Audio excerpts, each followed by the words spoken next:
آخری چیز ہے اسلام کی حج، بہت بڑی نعمت ہے، حج فرض ہے۔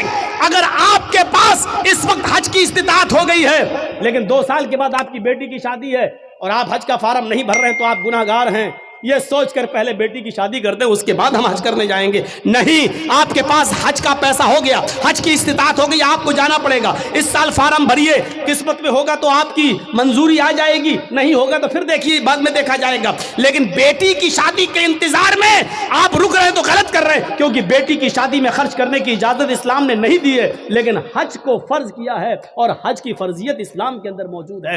اور اگر کوئی امیر آدمی جو ابھی تک حج کی استطاعت رکھتا ہے 3-4 لاکھ روپے خرچ کر کے حج کرنے جا سکتا ہے لیکن نہیں جا رہا ہے، اگر اسی حال میں اس کی موت ہو گئی تو مات علی المجوسیہ، تو وہ مجوسیت کی موت مرے گا۔ یہ اللہ کے نبی نے فرمایا کہ وہ اسلام پر نہیں، مجوسیت کی آگ کا پجاری ہو کر مرے گا، اس کا انتقال اسلام کے اوپر نہیں ہوگا۔ مات علی المجوسیہ، وہ مجوسیت پر مرے گا۔ ایک حدیث کے اندر آتا ہے مات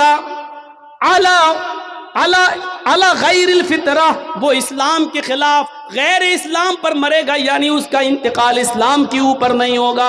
ہم نے معمولی چیز سمجھ لیا ہے، لیکن اسلام کے اندر حج فرض ہے، وہاں تک جانا ضروری ہے، لیکن یہ بھی نہیں کہا کہ آپ کے پاس وہاں تک جانے کی طاقت نہیں ہے تو اپنی دکان بیچ دو، دکان کا سارا مال بیچ دو، آپ اپنا مکان بیچ دو اور حج کرنے جاؤ، یہ بھی نہیں کہا ہے۔ اسلام معتدل ہے، اسلام اعتدال چاہتا ہے، بیچ کا راستہ چاہتا ہے۔ اگر تمہارے پاس طاقت ہے وہاں تک جانے کی تو جاؤ۔